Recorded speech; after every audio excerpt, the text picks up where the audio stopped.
Hey, how you guys doing? I'm Dragon Teching. Nice to meet you. Yeah. Today's video is going to be talking about the new anime adaptation of Monsters. And I just wanted to say here at the beginning, calling your series Monsters and heavily featuring a dragon, I mean, that's not cool, man. I mean, come on now. Like, the Tenryubito are way more monsters than dragons ever were, okay? Like, I get it. We fly around, we burn towns down, but, like, come on now. At least call the one-shot dragons. That would be cool, right? You don't have to go monsters. That's just mean.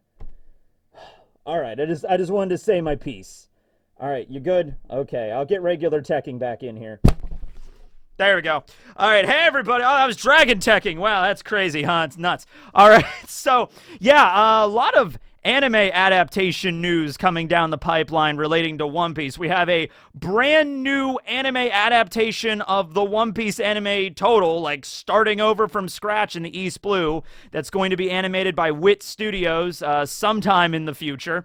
And we also have this. We have the new Monsters, ONA, I guess I should say. It's called an original net animation. We are no longer in OVA territory. Who uses video anymore? Can you even buy video cassettes anymore?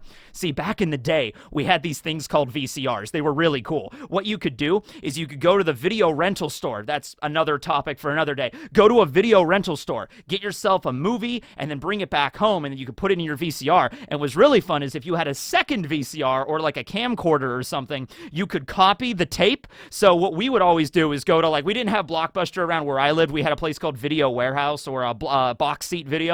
We'd go to Box Seat Video, get videos, bring it back home, copy it on a cassette, and then we would have the movie, and we would return the original copy to the video rental store. That's how you had to live back in the 90s. That's how you had to do it, all right? Well, anyway, what was I talking about again? Something about, ONA, original net animation, okay? So this is going to be Monsters, 103 Mercies, Dragon Damnation, coming to Netflix on January, just some random day in January of 2024, so pretty soon, next month. It'll be out next month, all right? Okay, I gotta be honest with you. They really nailed the title, though. They could have just called it, like, Monsters, the Ryuma story, or episode of Ryuma, or something like that. But no, they went with it. 103 Mercies, Dragon Damnation. The name of that actually comes from one of Zoro's attacks. The attack that he used to take down King in the Wano arc, which was, I'm going to try to attempt to read it in Japanese, and then I'll read the literal English translation here. N-O Santoryu Ippayan Kusanjo Hiryu Jigoku, King of Hell, 3-sword dragon, 103 emotions, flying dragon, samurai extreme. How does Zoro get all of those words out? Like, okay, here's Zoro's biggest feat in the story. Here's his biggest feat, okay? Not only, you might say he has Conqueror's Haki now, whatever. Yeah, that's impressive. Okay, sure. Here's Zoro's biggest feat. The fact that he has a sword in his mouth and also can read out that entire filibuster of an attack name while he's jumping in the air, while exerting himself to slice down a flying magma dragon.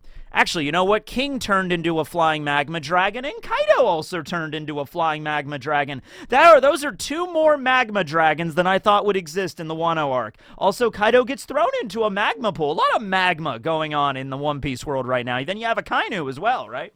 Well, anyway, yeah, that's where the attack name comes from. It's also from an old, there was an Edo period artist that drew King Enma, or Yema, the guardian of hell, and he was like sentencing sweet potatoes to hell. Like, it was like a parody piece of artwork back in the day, and that's kind of where the name comes from. Also, Santoryu can be read as 3-sword style, which is how Zoro does it, but Ryu is in there as well. So it can also be read as 3-sword dragon. So that's also like where that comes from as well. So pretty cool name. I'm also thinking, because they're calling the special that 103 Mercies Dragon Damnation, When Ryuma sliced the dragon's head off in the original Monsters one-shot, he didn't name the attack. It was just this really cool scene where Ryuma jumps into the sky, takes out his sword, which wasn't Shusui, but in the promotional art, it is actually Shusui in this one. Which is great. It's fantastic that they're really putting some effort into this. They're not just like taking the Monsters one shot and just, animating it just as it appears.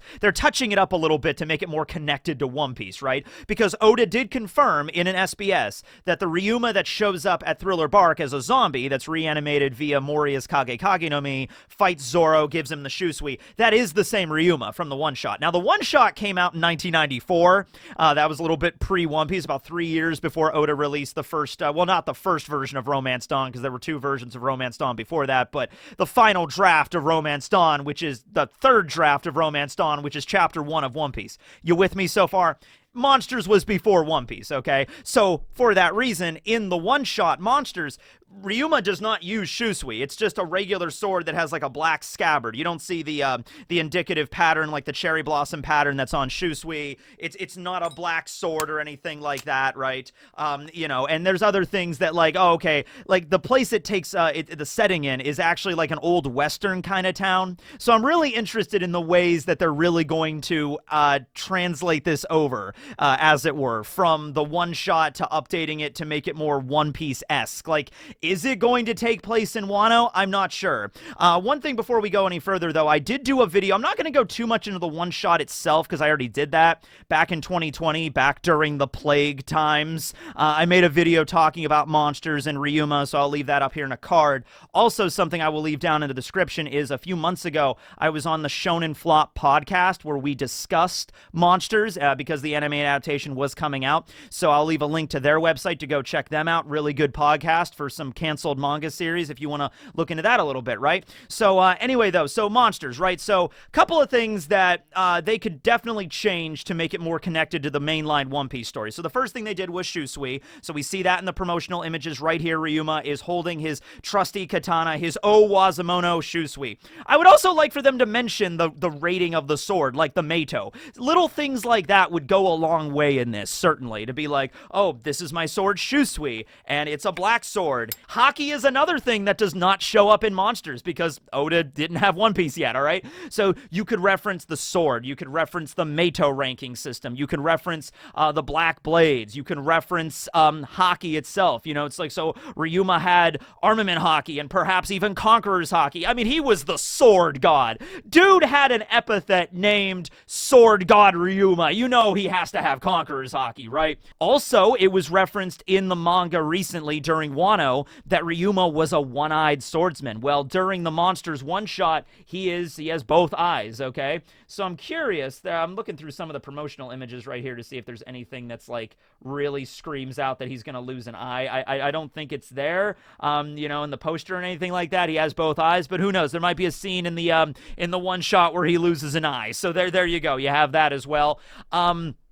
Let's see. The name of the attack. Yeah, so he doesn't name the attack when he cuts the dragon's head off.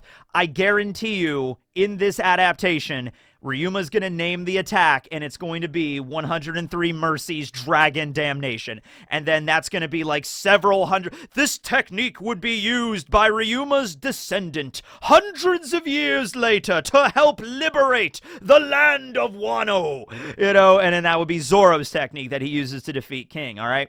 So, probably the biggest glaring issue, not really an issue, because remember, this was a one-shot that was made long before Oda, put pen to paper with One Piece and what was going to happen with that story. But the majority of Monsters, in fact, the entire one-shot, takes place in like an old Western kind of town. And it's clearly not Wano, all right? The people are wearing Western-styled outfits. The lead female character in the one-shot is a woman named Flair, and she very clearly is dressed like a waitress that you would see in, like, a pub in, like, England somewhere. Nobody's wearing kimonos, nobody's wearing traditional Japanese attire. except for Ryuma. Ryuma is the wandering samurai. So you get the impression in the one shot that yes, Ryuma is from some far off land, which would be Wano, and he's the traveling swordsman. He's a Ronin, you know, the traveling samurai without a master. So there are a few ways around this though, but even the ways around this kind of present like a little bit of a problem. So you could just have Ryuma arriving in this town, because we've seen the promotional artwork for the characters, for Shirano and for Flare, and it's very clearly like they are not, like they did not give Flare a kimono, so it's like, oh, she's actually from Wano now, so clearly that's not going to be the case. You could just have Ryuma wandering through this town, and he's hungry, and he wants food, and he wanders into the pub, just like he does. Like, that's a one-to-one with the one-shot, right? And he's like, oh, my name is Ryuma Shimosuke, and I come from the distant land of Wano, deep in the Grand Line. I left that place, though, to travel the world and, you know, increase my sword skills and fix Shusui. It's falling apart, really. I'm trying to find a place to repair my blade, right? Now, you could just do that and be like, oh, okay, yeah, sure, this isn't Wano, this is just a place Ryuma's traveling through. However, the dragon attacks. The dragon attacks that town, and then Ryuma jumps up and decapitates it. And Ryuma is famous for slaying a dragon above the skies of Wano. So, this isn't Wano, but he slays a dragon above this place. So it's like, all right, how many dragons did Ryuma kill? And that's the way I'm thinking they're gonna go with it. Ryuma is just gonna be the dragon slayer. Better than Natsu, though. Better than all the dragon slayers in Fairy Tail. Ryuma actually gets the job done, all right? If Ryuma's actually going to have a technique called 103 Mercies Dragon Damnation, if that's the actual name of the attack that he's going to use, which is why they called it that, to like reference back to Zoro later on, right, okay. That implies that Ryuma has killed more than one dragon, all right? So, what if Ryuma did, in fact, kill a dragon above the skies of Wano, but then traveled the world to be like, all right, there's more of these dragons. I'm gonna slay them all. You know, every single one. The reason dragons are like an extinct species in One Piece right now, the reason you don't see dragons anymore except for Kaido, who has the devil fruit of a dragon, and you see the artificial dragons that Punk has, but those ones were created, like dragon number 13, were created by Vegapunk because the Tenryubito specifically hired Vegapunk to do some biological engineering to literally revive dragons. Like the Tenryubito went to Vegapunk and like, we want dragons! And Vegapunk's like, oh, gee, shucks, Quasar. All right, I'll get right on it. You know what I mean? And so he made, Vegapunk's good at science. He made a dragon. He made several, as a matter of fact, okay? So that implies dragons used to be around, and the fact that they're called the Tenryubito, the idea that they're the hoof of the celestial dragons, I like to think way, way back in the day, the Tenryubito did fly around on dragons. You know, it's like, oh, here come the rulers of the known world, the Tenryubito, the celestial dragons. Oh, what do? They fly around on dragons and burn your town down. That seems like the kind of thing the Tenryubito would be into, right? And then at one point, Ryuma just traveled the world and decapitated every single one. He just killed all of the dragons.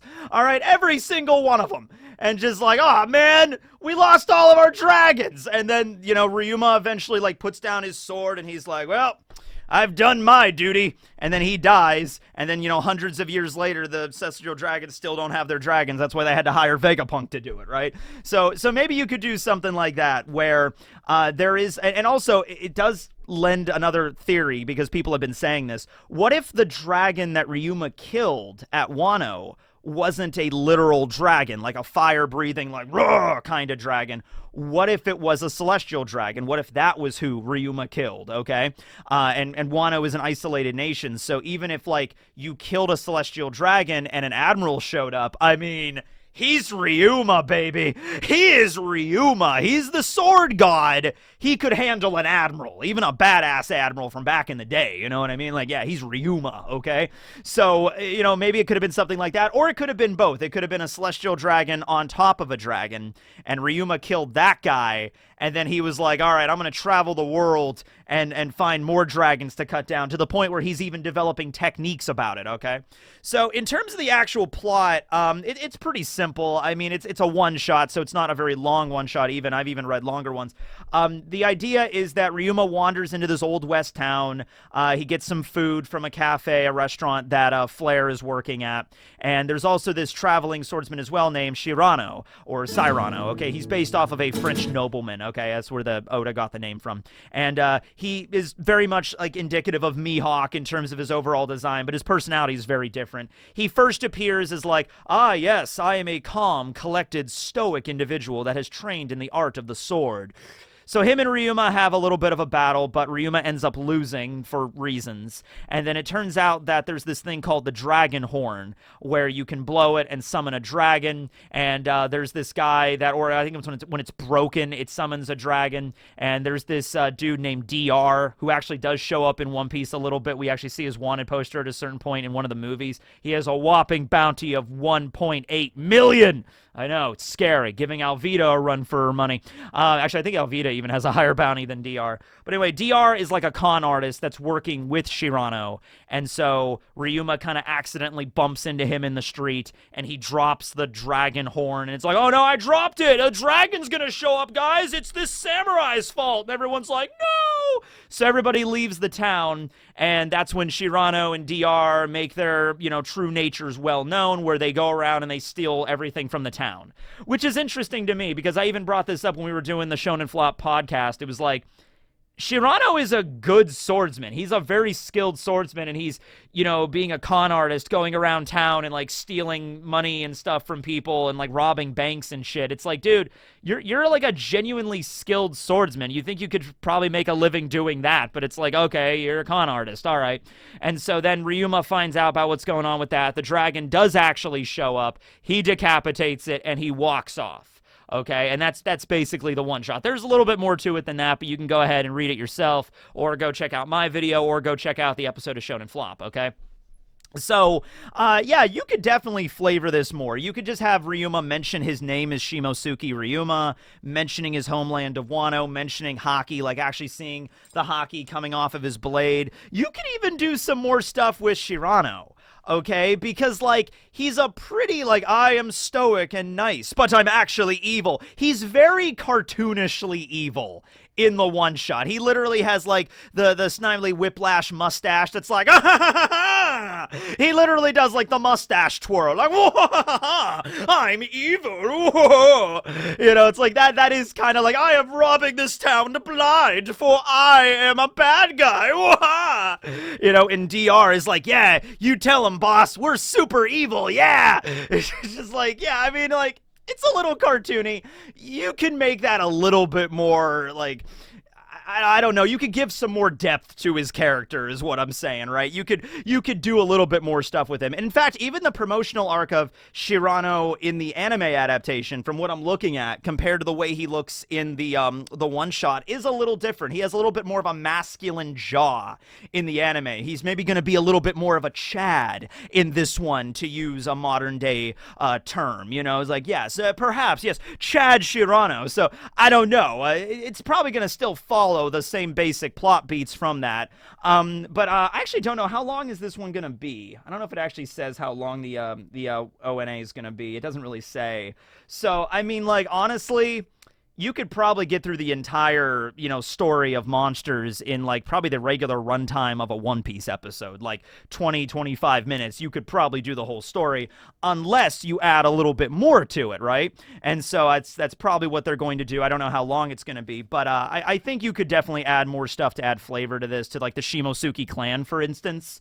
Maybe find out a little bit more about Ryuma's family, find out why he left Wano. Like, if that's a thing. Like, if Ryuma is here in this old west town that's definitely not Wano, well, how did he get there? Why did he leave? That's a plot beat. That's something you can explore. Ryuma could be like, oh, yes, like maybe at the very end of the one shot of the anime adaptation, at the very end, Ryuma's walking out of town, but maybe Flare runs up to say bye to him, and maybe Ryuma reveals, it's like, oh, yeah, remember when I said I was from Wano? Well, I had to leave because I cut down a dragon there, but it was a different kind of dragon.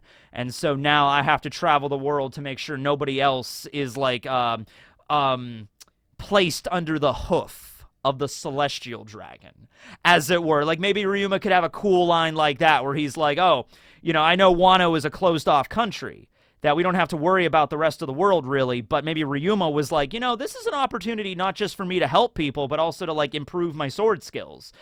So he's just going around, and maybe Ryuma killed a lot of celestial dragons, who knows? How many celestial dragons do you think Ryuma killed? Like 50? Let's go with 50. You know what I mean? Like, yeah, sure. And so he clearly hasn't lost the eye yet, so maybe that was this, but, like, if he has a name technique that's going around killing dragons, which is what I'm assuming, maybe he killed the dragon at Wano first, and that's why he had to leave. I don't think he would kill the dragon at Wano last, and maybe he got the scar from, like, a God's Knight or something. Like, eventually one of the God's Knights showed up and challenged Ryuma, and that's where Ryuma got the scar. Might have been something like that, right? We've also seen Ryuma, like, when he's mentioned by, like, Hyo and, Kawamatsu and everybody during Wano, we see him as, like, an older person. And obviously when he shows up as, the zombie, he's really old. He's like a mummified corpse at that point. But he clearly is missing an eye. And so I don't think he lived a very long life, but he, like in the one shot here, he's, like, the same age as Zoro. He's, like, 20, you know what I mean, in the one shot. But, he could have lived to be, like, 40 or something and then died that way in the Ringo region. We know he was born in Ringo. He died in the Ringo region. And then, 23 years before the start of One Piece, that's when his sword and his body were stolen by Moria and brought back to Thriller Bark to become a zombie, right? So, yeah, I mean, like, there's some interesting directions they could take with this to, like, flesh out that story of Ryuma. I don't think we're gonna learn anything, like, really crazy, but then again, I mean, this is the one opportunity to do it. I mean, that was something I felt like that was kind of a missed chance at the end of Wano. Zoro was going to visit Ryuma's grave, and we were going to maybe get a little bit of closure with Ryuma's story and Zoro, and maybe learn a little bit more about his family there. I mean, we learned about it in an SBS, but, like, there's some opportunities here. Like, there's even an opportunity, like, I don't even know if they would do this, but can you imagine, like, at the end of this animation, like, Ryuma's wandering off, continuing his adventure into the sunset, and then the narrator comes on as we have the ending credits or something, and just like, Ryuma's descendants would go on to make names for themselves in the world, right? And then maybe we could have a scene of Kozaburo Shimosuke, who was a continuation of the branch, and then also Koshiro and Kuina. But then we could also see Zoro's family animated for the first time. We could see his grandfather, Pinzoro. We could see Arashi, who was his dad. We could see Tara, who was his mom. And then we could see Zoro. Like, just to see them drawn. Because there's fan art of them right now. Like Chansil, he drew some artwork, and I've used that in videos and stuff before. I've talked about that as well, and like the family tree and stuff. But we've never actually seen, like, official artwork of what Arashi and Pinzoro and Fuyumi looked like.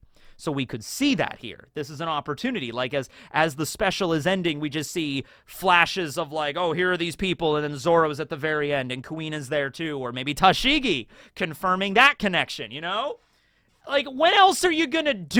You know what I mean? Like, if there was ever an opportunity to have it just to kind of tie back all of the family trees and stuff, like, wait a minute, Tashigi is kind of related to Ryuma, just like related to Kuina. Like, clearly Tashigi's related to Kuina. It's obvious. So it's just like, just show it at the end of the special and just be like, oh, okay, there we are.